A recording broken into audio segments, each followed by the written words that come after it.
And so another question that comes in is, Sean, you're talking about retainer projects, and it makes sense from a marketing standpoint, but what about if you don't do marketing? What if you're a designer? How do you package up retainers as a designer? And so there's one point that I'd like to make is it's so much easier to do retainers if you have more than one discipline under your roof.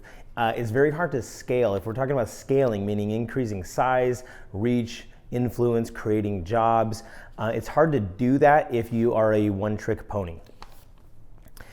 So the more services you're able to provide, the more you're able to scale. And this is a big debate. Everybody says you should niche down, and there's wisdom and there's a truth to that.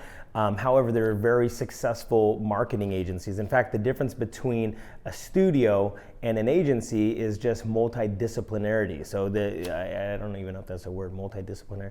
It's a word now. So basically a studio, you're working in one or more industries, and we'll call that a vertical.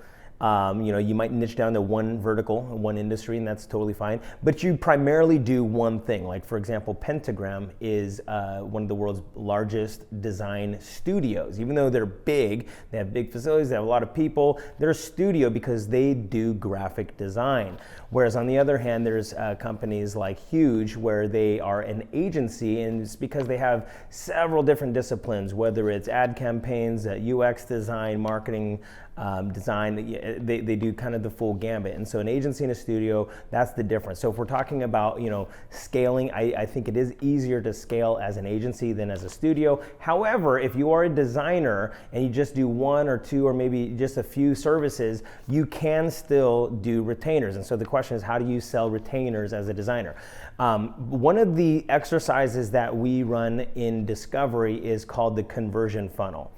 In fact, we should show a graphic of the conversion funnel right here.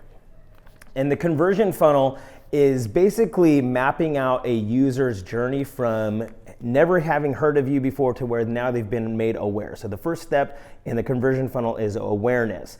And then we talk about research. So once people have been made aware, then they do a level of research, then they go to engage with you, then they convert into a customer or a client, and then they become a loyal advocate. So let's just pretend out of 1,000 people who've heard about you, maybe 100 people do research. They go to your website or check out your socials.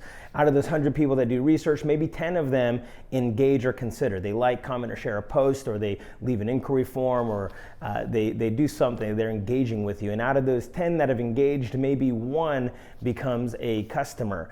And out of that one that has become a customer, 20% become your loyal following, your advocates, and your repeat business. And so that's kind of like, just in general terms, the conversion funnel. So during Discovery, we map out the conversion funnel. We look at all the different brand experiences. And so in awareness, what are all of your different awareness channels? How are people hearing about you? They say, well, word of mouth, okay? They also might be doing a Google search. They also might see us at an event.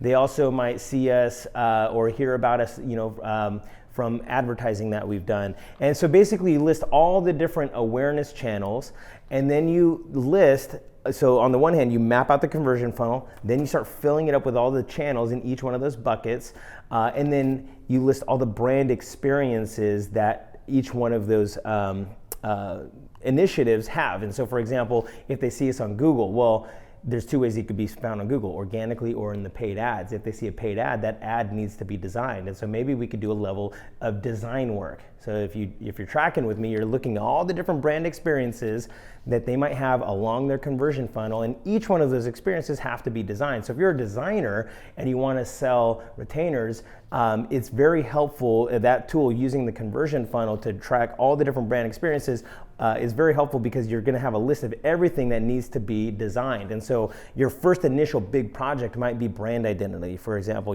or one big design project, and you do a level of strategy. And in the strategy, you identify like, hey, after we do brand identity, we listed all of these experiences that people are going to have with your brand, and we want to retain consistency across everything. So from your social media ad campaigns, from your Google ad campaigns, campaigns, from your billboards, from maybe your TV commercials. We could do some logos things from when you go to your website. We could do design work for your website and create design assets and elements for your website. When they're in the research phase, when they engage with you on social media, what does your social media accounts look like? And you basically mapped out all the different brand experiences. All of those experiences have multiple elements that need to be designed, and you as a designer can then be responsible for that. So you conduct that in the strategy, build out a content calendar of things that need to be designed, and then you assign yourself tasks of when you're going to start chipping away at those things, and then you present that to the client, and there you go, you have your design retainer.